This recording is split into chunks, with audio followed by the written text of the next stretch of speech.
Hello, everybody. This is Dr. Yvette Rubino, and I am the Director of the Policy Research Center at the National Congress of American Indians. So welcome to the NCAI PRC Quarterly Tribal Research Webinar.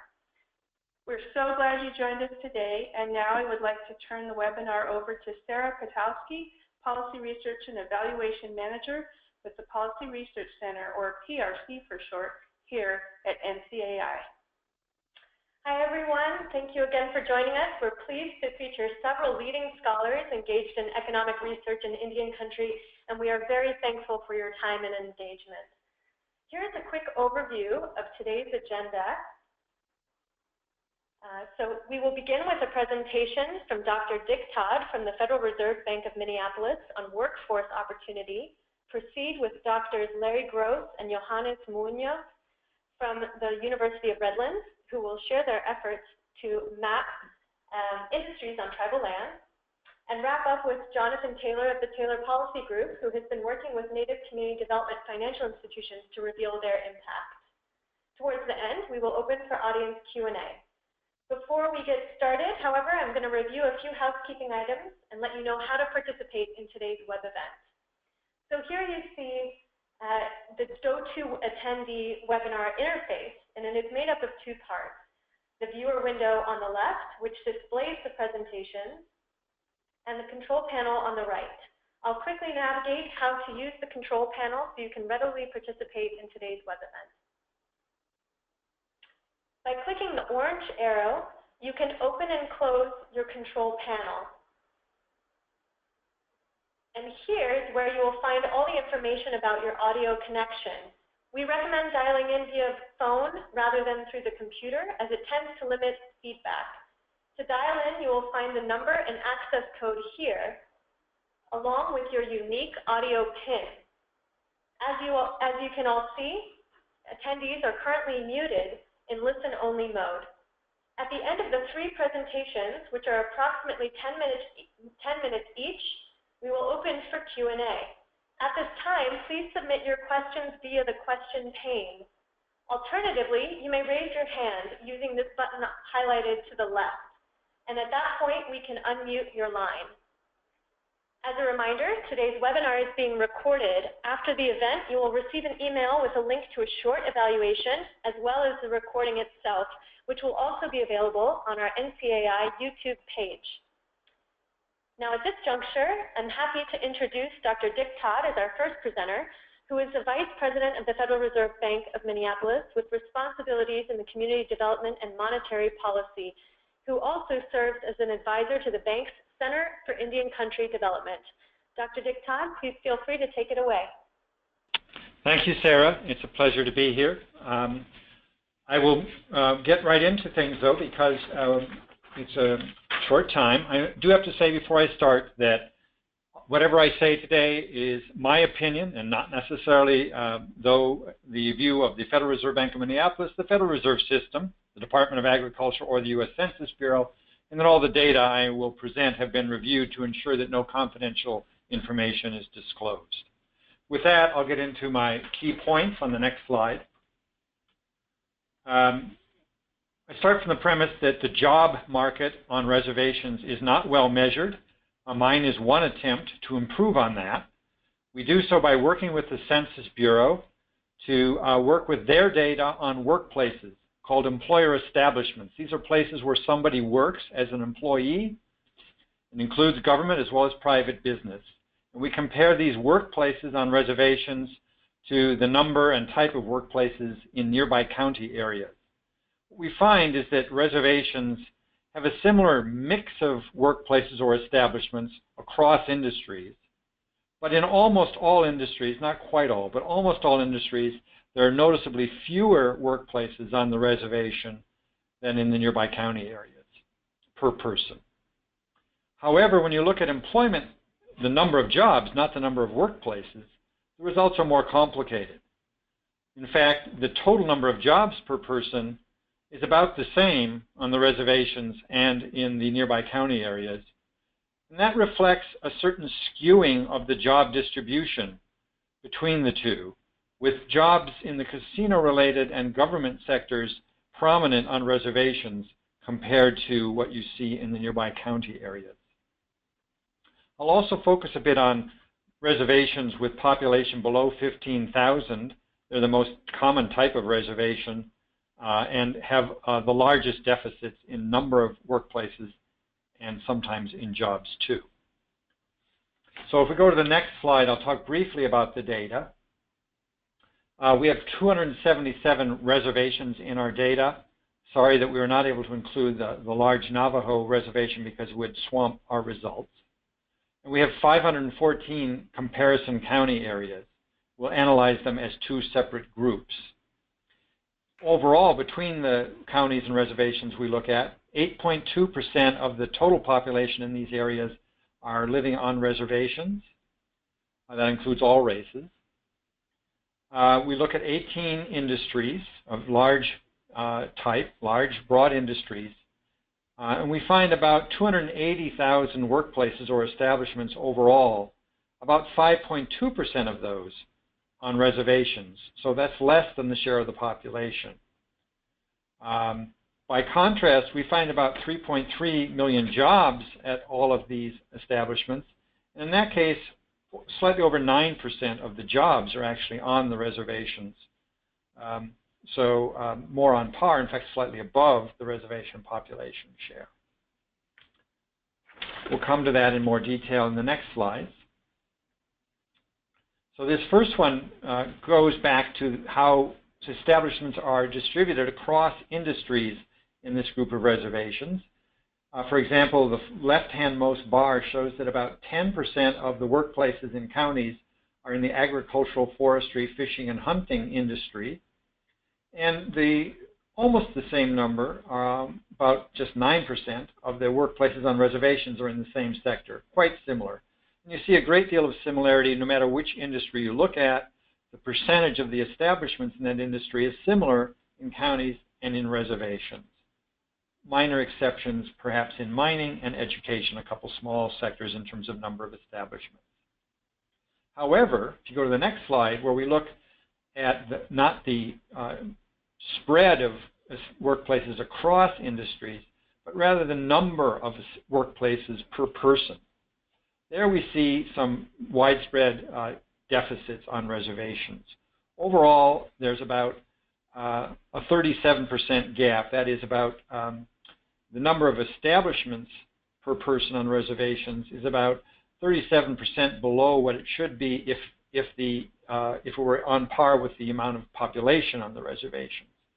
The only place where we see an equality or even a slight surplus of establishments on reservations are in the mining and education sectors, which are actually pretty small sectors. So in the vast majority of sectors, including the larger sectors, we see fewer workplaces per person on reservations than in the nearby county areas. So that's an overview of what we see for workplaces overall. I'll next turn to what we see for jobs. I said that that's more complicated. The next slide shows this. Previously, we saw that the mix of establishments across reservations and counties was very similar. That's not true of the mix of jobs. On the left, you see some industries such as manufacturing and retail, where the the share of jobs is high in counties and much lower in reservations. Toward the far right, you see the opposite. In the food, lodging, arts, recreation, entertainment, and public administration or government sectors, you see places where the number of jobs on reservations, the percentage of jobs, the mix of jobs is skewed toward those sectors. So a disproportionate share of jobs on reservations are in these arts, recreation, and entertainment, or basically casino sector, the related food and lodging sector, or the government sector, whereas the jobs in the county areas skew more toward manufacturing, retail, health, and a few others. Then when we look on the next slide at the number of jobs per person, we see a very striking pattern where jobs per person in reservation, shown in blue here, are very, very high in the arts, recreation, and entertainment sector. Perhaps not surprising, because that does include the large casinos that some reservations have. We also see high jobs per person figures in food and lodging and public administration or government on reservations. Outside of those sectors to the right, the pattern shifts in many cases, and in many cases we'll see fewer jobs per person in the other industries on reservation. But because of the large employment in the sectors I mentioned first, the overall jobs per person is actually slightly higher on the reservation. I mentioned at the outset, and go to the next slide, that small reservations are very important for our analysis. You can see here that reservations are, in the left-hand graph, most reservations are counted in the very low population areas, whereas counties are more in the right, more evenly distributed across population totals. So there's an extreme bunching of reservations near the low end of the population distribution compared to the county areas. For that reason, we want to dive a little deeper and look at what happens when the population is low. We do that using some estimates. The census wouldn't allow us to bring out the data directly, but we were able to bring out some regressions, which I illustrate in the next graph for the agricultural, forestry, and fishing sector. What these show is an estimate based on census data of the number of jobs in the agricultural sector in counties, which are shown in the red, and in reservations shown in the blue. And what you see is that the county's number of jobs rises fairly sharply to a high level. By the time population gets to 10,000, you're seeing about 200 jobs in agriculture in the counties, whereas only about 100 jobs, or a little bit less, in the reservation areas. So there's a deficit in agricultural jobs in typical small reservations compared to the county group that we are using. And this pattern holds in a number of sectors, not only for jobs, but also for workplaces. The next slide shows what we call a double gap. It uses construction as the example. For small reservations, those below 10, 12, 15,000, the blue area lies below the red area, meaning that reservations have fewer establishments, as shown on the left, and fewer jobs also, as shown on the right, compared to the nearby county areas. So this is a typical double gap situation. The next slide lists a bunch of industries that show this double gap pattern up to population levels that are shown there, ranging from 2,500 on up to 15 or 17,000. So we see very common a double gap, fewer workplaces and fewer jobs in many industries. On the next slide, I illustrate a reverse situation, however, not a double gap, but kind of a flip, where there are fewer establishments in the public administration or government sector on reservations, small reservations. Nonetheless, there are more jobs in that sector on reservations than in counties. So fewer workplaces, but more jobs, meaning the workplaces that are present in these small reservations typically employ a lot of workers. Finally, I'll try to wrap up because our time is tight. We have some material you can review later on the next slide or two. It's really too complicated for me to summarize here, but I have a list by industry and showing in the highlighted gold area where there's a reservation gap. And you see that the gold is tilted for workplaces toward the left-hand side where populations are low. If you go to the next slide, which is for jobs, the gold area is not as common because jobs are not as short on reservations in certain sectors, but there is still a good chunk of industries that are showing significant deficits in jobs for low population reservations. We also see here the reverse pattern in some of the sectors at the bottom where there are more jobs on the reservation. We've tried a little bit to try to explain these patterns. So far, we haven't been able to account for these gaps. We're working more on that, so there's more to do. And with that, I will wait for questions and turn it over to Sarah and the other presenters. Thank you. Thank you so much. And I'll go ahead and flip to this final slide. If people would like to jot down Dr. Dick Todd's contact information with any further follow-up questions that we may not be able to address on today's webinar, please feel free to do so. And now, at this juncture, I will gladly introduce our next two speakers from the University of Redlands, Dr. Larry Gross and Dr. Johannes Moenius. So Dr. Larry Gross is Associate Professor and San Manuel Band of Mission Indians Endowed Chair of Native American Studies, Race and Ethnic Studies. He is a citizen of the Minnesota Chippewa tribe. Dr. Johannes Moenius is the William R. and S. Sue Johnson Endowed Chair of Spatial Economic Analysis and Regional Planning and serves as the Director of International Business Initiatives at the university. We're excited to learn more about their spatial mapping work and to see how to build economic resilience on tribal lands in the years to come. So gentlemen, please feel free to begin. Thank you, Sarah. I'll be starting off here. For the Anishinaabe in the audience, I'll just introduce myself briefly. And Watan Injinikas, Gawin Inkandazin Nudayam, Gawa Babi Ganikug in Dunjiba. As Sarah indicated, as you can see, what we're looking at here is the question of economic resilience in Indian country. What we want to know is the degree to which agriculture helps mitigate the effects of unemployment during times of economic recession. We'll explain that in more detail as we go along. So if you go to the next slide, please. As with Dr. Todd, these are our own views.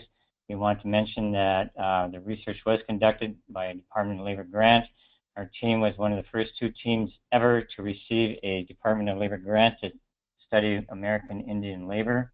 And we also received support from the University of Redlands and the San Manuel Band of Mission Indians. Next slide, please. So to start off with here, we'll just give you a very brief summary. So as you can see, yes, agriculture does help reduce, what I should say is it helps reduce employment volatility in Indian country in the short run, you know, and it helps improve employment growth in the short run. But if we can keep going forward, please. The bad part is that it's not correlated with employment growth in the long run. And next, towards the end, what we'll talk about is the impact of automation on agriculture jobs as well. So if we could keep moving forward, we'll very briefly talk about the Institute for Spatial Economic Analysis here at the University of Redlands. That's what the acronym IC stands for. And then, as you can see, there's the rest of the outline. If we could keep moving forward, please. Here we go. So just very briefly, the Institute for Spatial Economic Analysis was born out of the housing bubble. And so one of the things that they looked at was the how housing prices increased in Southern California during the housing bubble, and you can see what kind of work they did there. We don't have time to run the next slide completely. If you could just go to the next slide, please. I won't. Basically, yeah. Let's go back to the previous slide for a second, just a second, please, because I do want to explain, you know, what this slide was about. Go forward one more, please. There we go. Yeah, this is a great slide because basically what happens is across Southern California, you see these bars going up during the housing bubble. They go up like about 3 or 4 times, and then within about a month or two, they just crash completely. As I said, we're not going to run this slide here, but it provides a very interesting and graphic presentation of what happened during the housing bubble. Next slide, please. Again, this is kind of work that they do you know, at the Institute for Spatial Economic Analysis. You can see, especially in the San Bernardino Riverside area, there was quite a bit of rise in housing prices during the bubble. Keep going forward, please. And more information on that. We won't dwell on those. So we'll get into these questions of our research, what we were exploring. So as you can see, we were interested in resilience, and the way we're describing that here is in terms of vulnerability. So we want not just, does agriculture help mitigate the effects of unemployment during resilience. So we also want to know the degree to which, it helps prevent high swings in employment and unemployment. So in that regard, you can think about the stock market. So generally speaking, what they'll say is that a high risk implies a high expected return and a low risk and expected low return. But the low return would have a lower volatility, whereas the ones with the higher risk would have more volatility, more swings between highs and lows. And we can do the same kind of thing with unemployment. Of course, the thing is that with unemployment, it implies more human hardship. So let's go to the next slide, please. So, well, one thing that the Institute for Spatial Economic Analysis here at the University of Redlands does is it helps to examine the optimal mix or optimal portfolio for economic sectors, and that will help provide the best mix in terms of employment and income growth. So we want to keep volatility to a minimum while maximizing both employment and income growth. And we can do this for individuals and small businesses. So for example, we can help smaller businesses get localized information so they can make better forecasts and therefore make better business decisions. Let's keep going forward, please. So here at the University of Redlands, in our Institute for Spatial Economic Analysis, we have proprietary information on by zip code on 800 different economic sectors going back 25 years. So as a result of that, we can provide these very localized reports to the news media and individuals. We'll give a web address for that later. But we also can help with low-cost, big data-driven economic consulting services. As previous slide implied, we can do that for small businesses, but we can do that for reservations as well. Let's keep going forward, please. So there you can see what our web page looks like. You can see the web address up there in the upper left-hand corner, www.icpublish.com.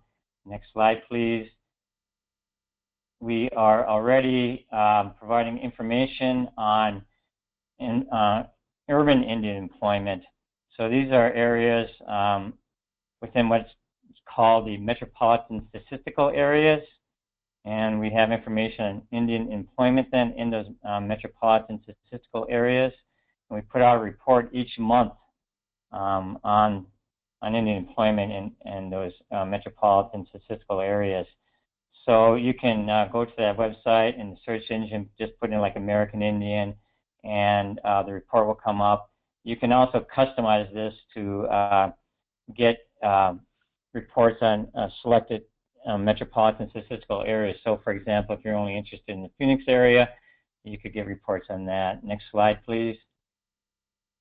And so let's see here, continuing with our outline. So let's keep moving forward. And at this point, I will turn it over to Johannes. Hello, thank you, Larry. So what you can see here are all the Indian reservations and trust lands that we were able to identify and have mapped out.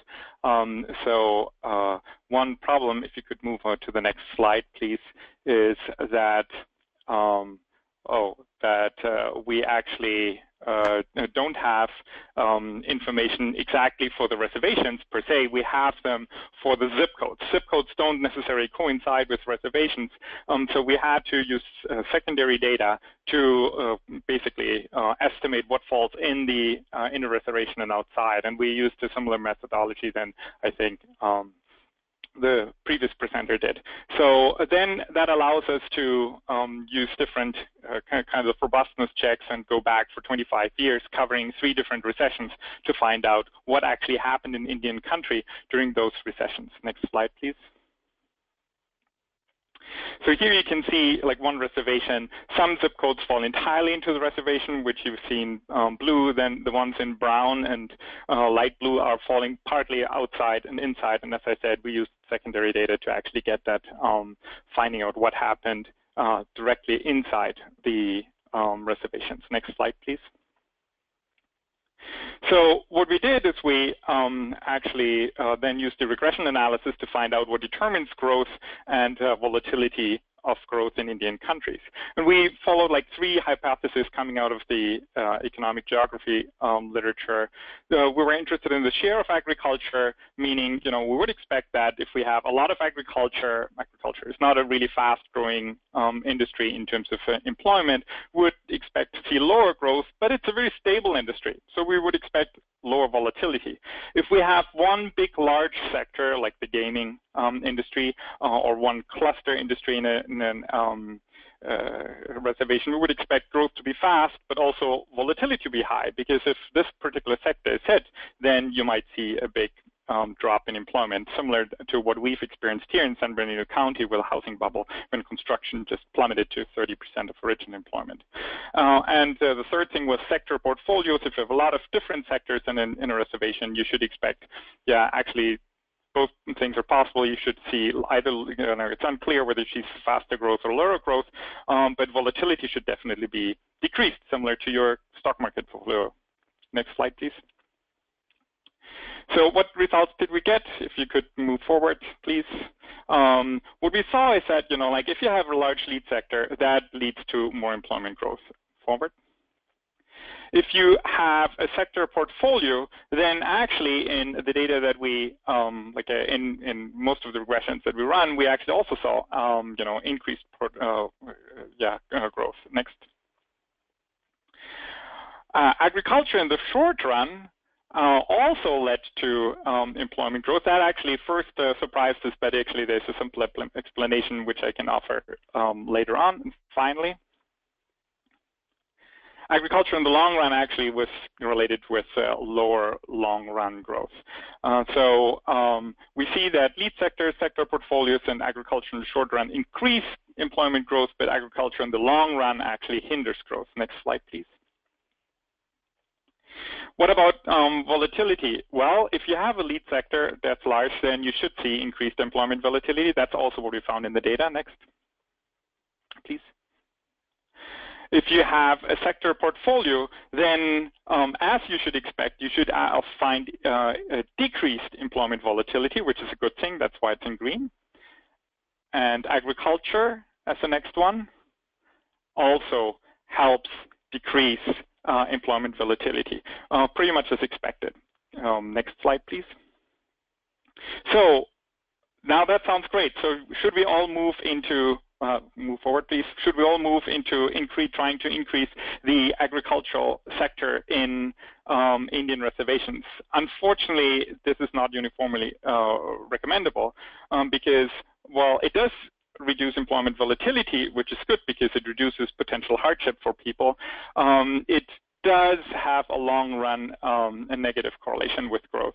And what really struck us, and we found that out only unfortunately after we had started the research on agriculture, is that 80% of all agricultural jobs are expected to be susceptible to automation within the next 20 years. So if you could move on to the next slide. What we have seen, what you can see here in this map is the risks of job automation now by MSA, not by reservation. What you can see is Las Vegas has 65% of all jobs being susceptible to automation, while Silicon Valley, has a very low probability with a little bit over 40%.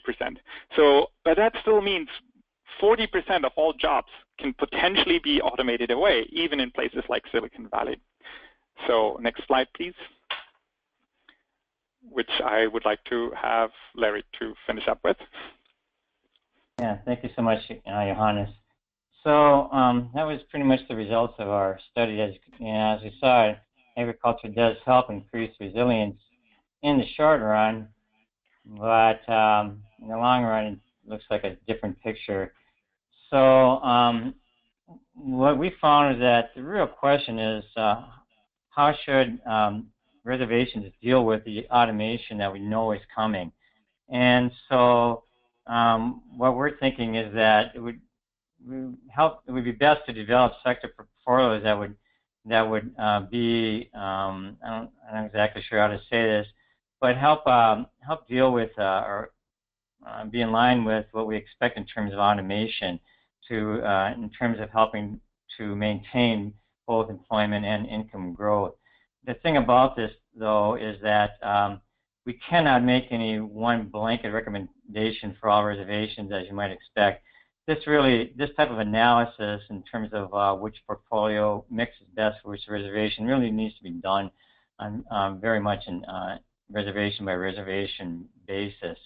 But in terms of how do we prepare our people, the real results of our research indicate that the best defense against automation is to have a highly educated workforce, especially in the STEM fields, but also in social integration, working with people.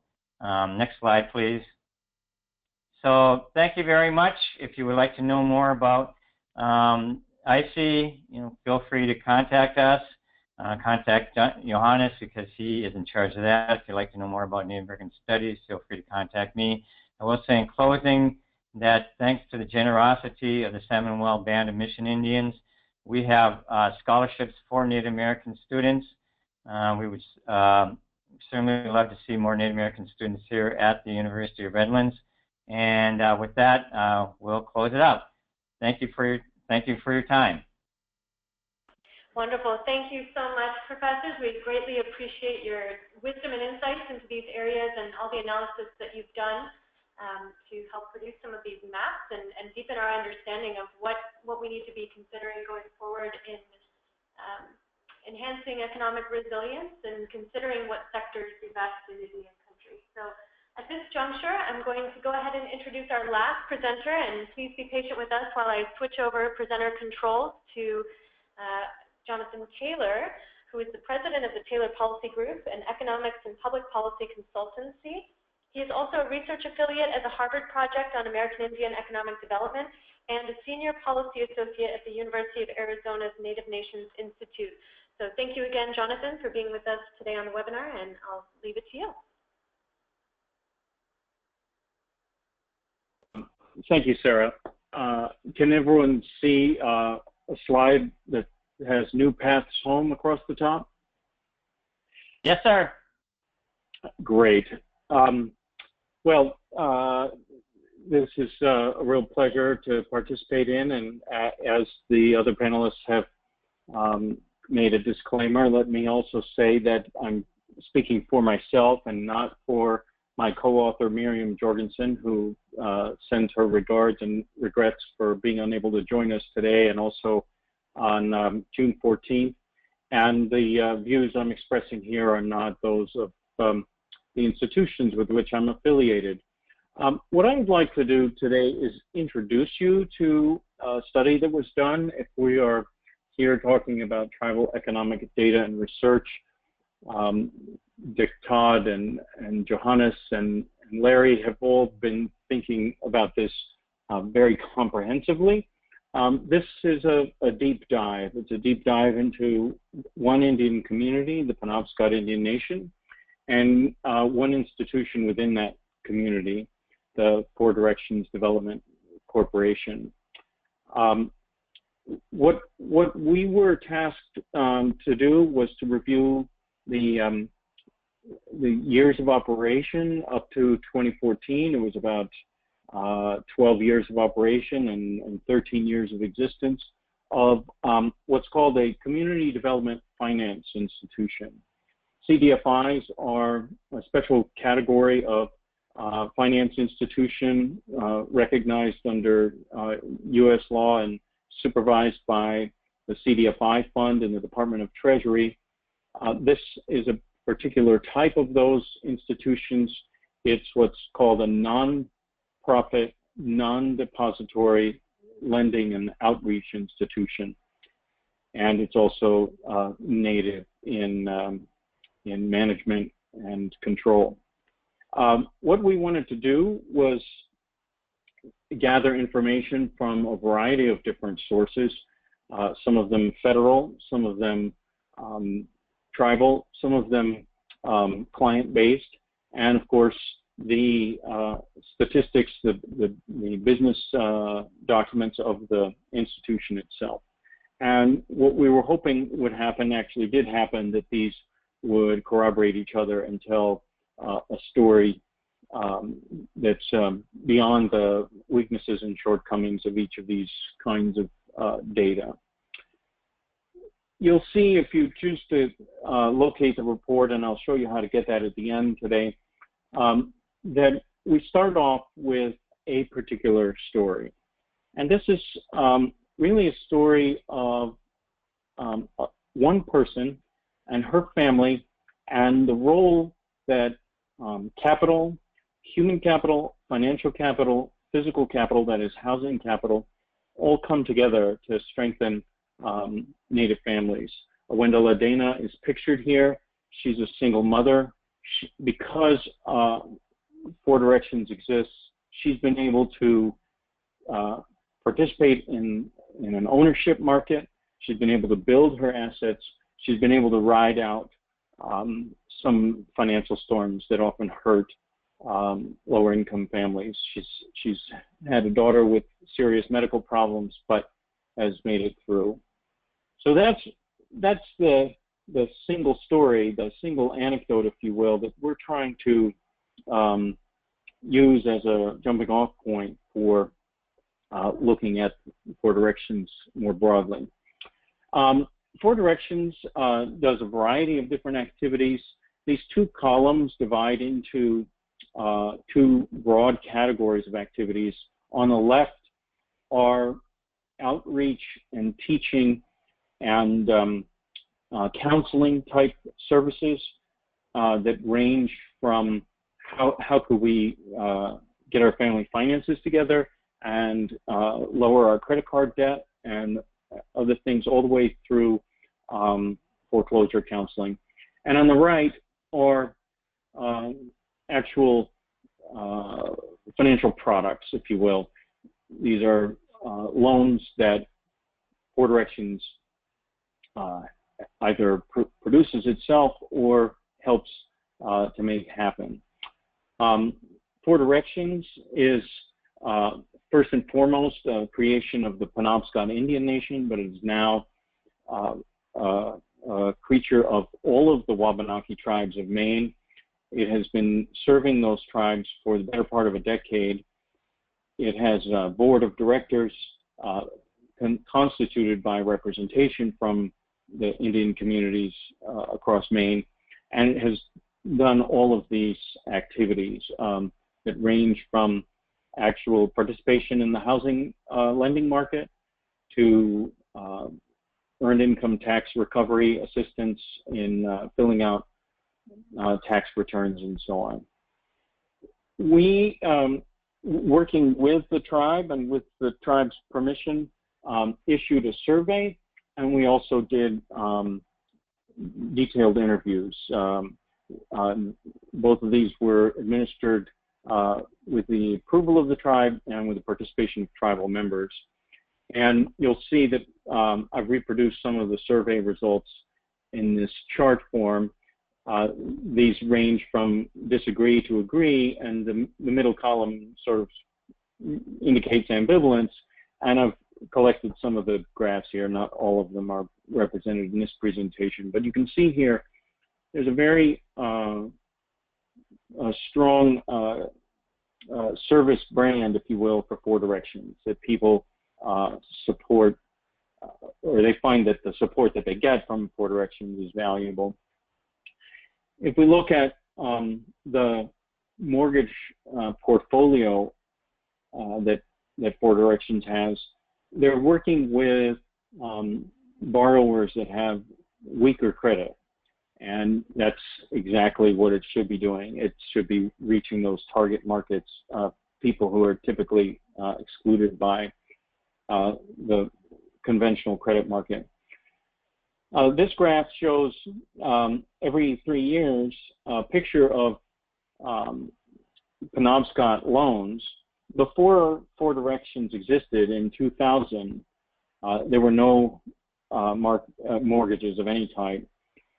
And Four Directions helped not only make loans to add to a very anemic record over a quarter century. There were only a handful of loans made by conventional and government-assisted lenders. So these orange loans are loans that Four Directions made.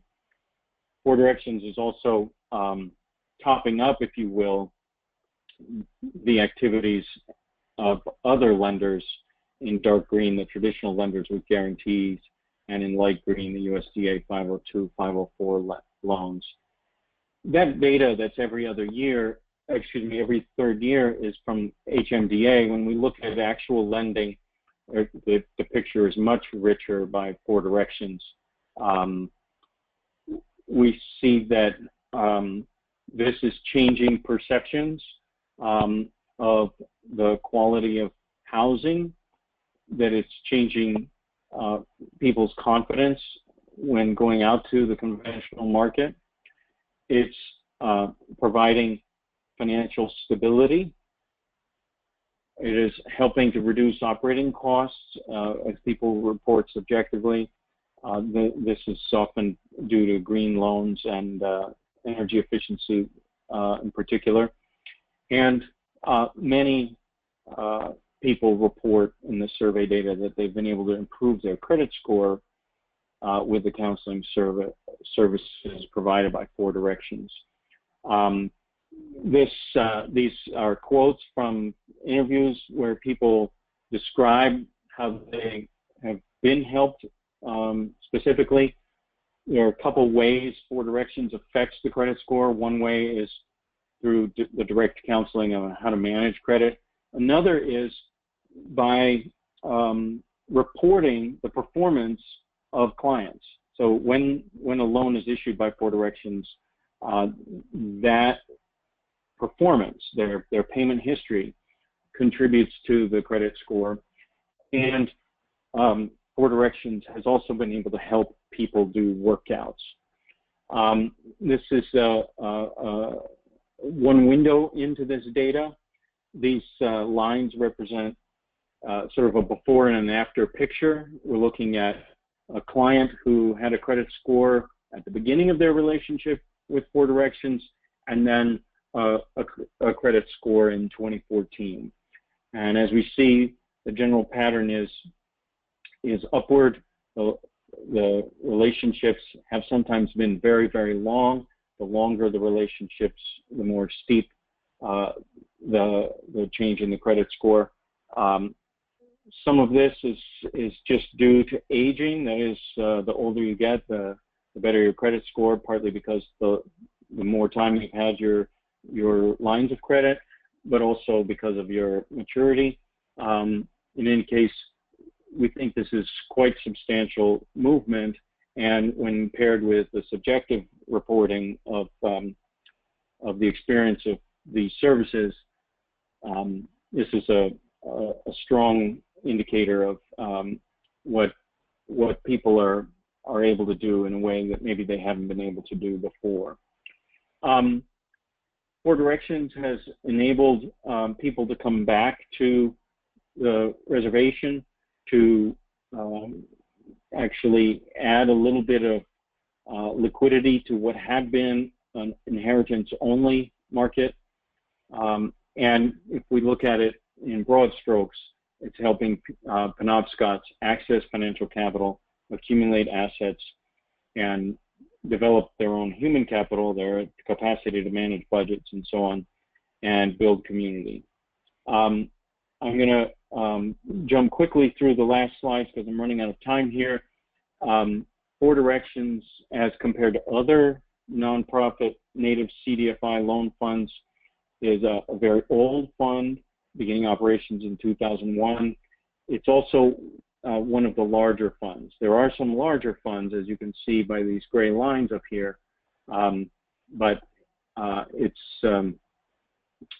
assets are ranked highly among some of the other funds. In terms of its operational strength, the CDFI fund has two major operating criteria. One is the net asset ratio, which is on the horizontal axis. That's an indicator of balance sheet strength.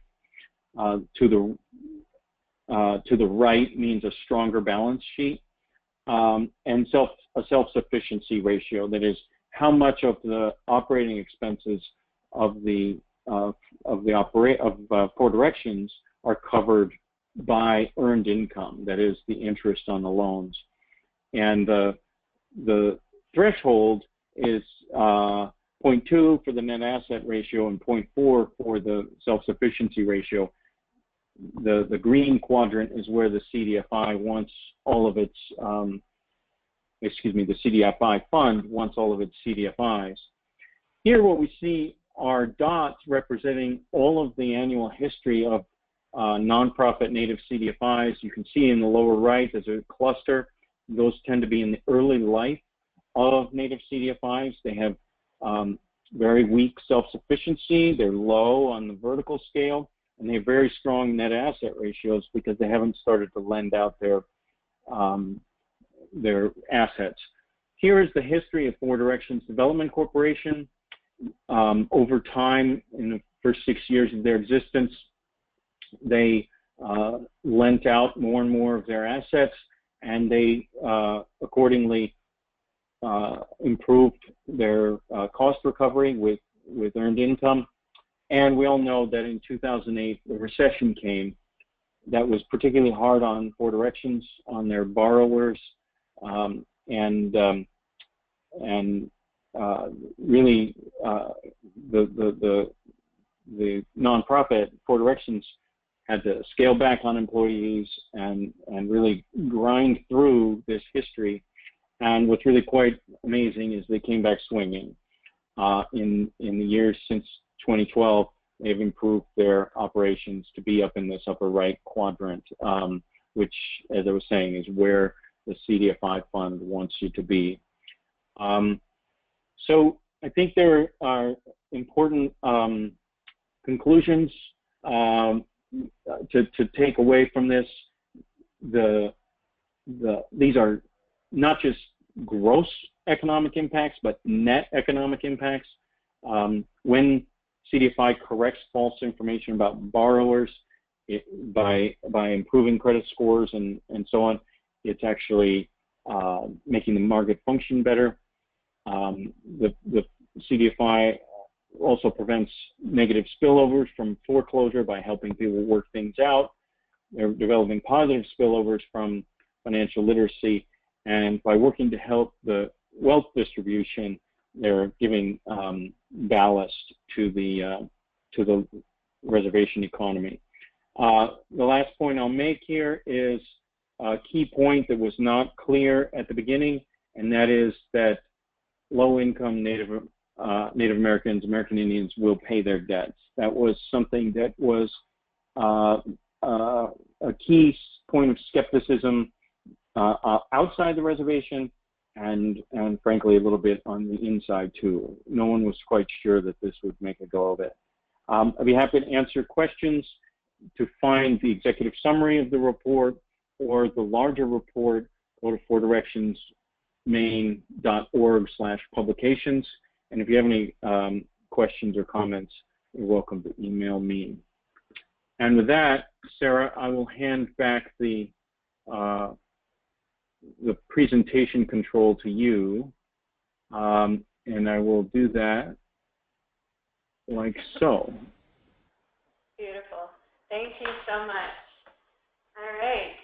So thank you so much for all of our presenters, and I have already received a few questions from our audience. So at this point, I will go ahead and start kind of in order that they were received. I'll go through and see any of you are welcome to answer these as you're able. So number one, how can tribes increase economic resilience while making sure their communities become more healthy? Specifically, kind of looking at healthy work environments, both for workers and patrons. Are there any comments from our presenters on healthy work environments and promoting health and economic growth? Well, these are actually two questions in a sense, because it's first we are actually trying to figure out how we can increase resilience in general. So we know there are certain mechanisms. Then trying to increasing the types of sectors or the portfolio of sectors in reservations or in any economic area. The second one is increase educational levels. Generally, higher education jobs come with better work quality. And so we really perceive that, telling every kid that goes to high school now that there might not be a job around without advanced education 10 years down the road if you don't continue to learn. But also, if you want to have a good job, then a healthy job, then this is something that you need to consider. I think I may be presumptuous here, but I suspect that one of the issues in forming that question was, I'm just going to say it here, like drugs and especially opioid use. And, the opioid use has been in the news a lot. And it seems like a lot of that opioid use comes as a result of overprescription of painkillers by doctors. So one thing I think we're going to have to be looking at is our health practitioners and how they go about, especially prescribing those types of drugs. And this is almost totally unrelated, but I'm just going to say this anyhow. It seems like a lot of those opioid uses and prescription painkillers are dealt out due to like back pain. A lot of people don't know, a lot of health practitioners don't know how to deal with back pain. And I'm just going to say this, lately I've run into a researcher by the name of Stuart McGill, S-T-U-A-R-T, McGill, M-C-G-I-L, who's at the University of Waterloo in Canada, who's done some really excellent work on back pain. So I would encourage people to look at that. And his approach is to helping people deal with back pain, help them get away from, painkillers to help them deal with that. That's all I'll say about that. Great. Anything else from other? Yeah, I would jump in here and say that's a very large question. I think Larry and Johannes have touched on some very important points. The quality of work does feed back into the quality of benefits, including health and so on.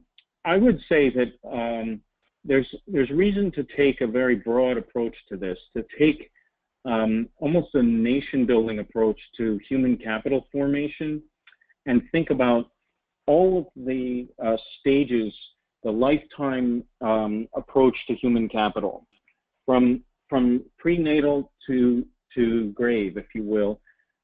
What is the tribe doing to retrain workers who have been laid off or who can't find work? What is the tribe doing to educate people with good habits? So on. I've done some work with the Ganawage Mohawk, and they're concerned to work on all these fronts, basically starting with prenatal and going all the way to retirement savings and so on. And along the way, thinking about the economic attributes of human capital that we typically think of, work skills, certifications, degrees, and so on, but also thinking about the family social capital and the human capital attributes of health. I mean, the core essence of being able to do work is bodily and mental health and skills and training. I'd be happy to take that conversation offline because it's a very involved question. I'm going to make one last observation as well, if I may. As I said during our presentation, there is really no blanket approach that reservations should be taken. It needs to be individualized. And in that regard, I'll put in a little bit of a plug here for our Institute for Spatial Economic Analysis. We have data on 800 economic sectors going back 25 years. And now we are able, with the data that we've been able to generate with our research, we can start plugging in those different types of economic sectors. So we would be very happy and very excited to work with individual reservations to help them develop an ideal mix of sector portfolios to help them best develop both their economies and, as we've been talking about here, the overall health of their populations. So feel free to contact us for more on that. Thank you. Thank you for your responses. And I do sense, the way in which tribes pursue economic development, and as we saw in Dr. Todd's presentation at the beginning, there tends to be kind of an accumulation of jobs in public administration, arts, recreation, and entertainment, and alluding to some of the casino enterprises and what tribes have done to kind of ensure public health. Some tribes have opted to, kind of have tobacco-free, casino campuses and so forth.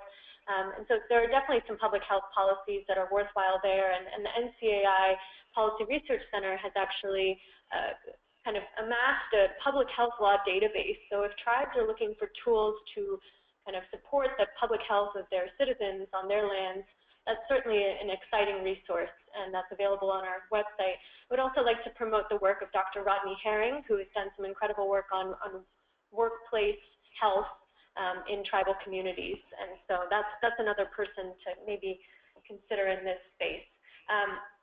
Specifically to what Larry was just raising now about matching industry potential to kind of individual tribes and really doing that local level analysis, I wonder, with the role of community development financial institutions, CDFIs, being able to support small businesses, if there is a thought or existing connections between the type of data on what industries have growth potential over time, for example, renewable energy or anything along those lines in a given tribal boundaries or land, pueblo, reservation, so forth, whether there is kind of that bidirectional flow of information that you have some entrepreneurs that are interested in building businesses, but here's some information on what businesses could be most successfully seeded in their community.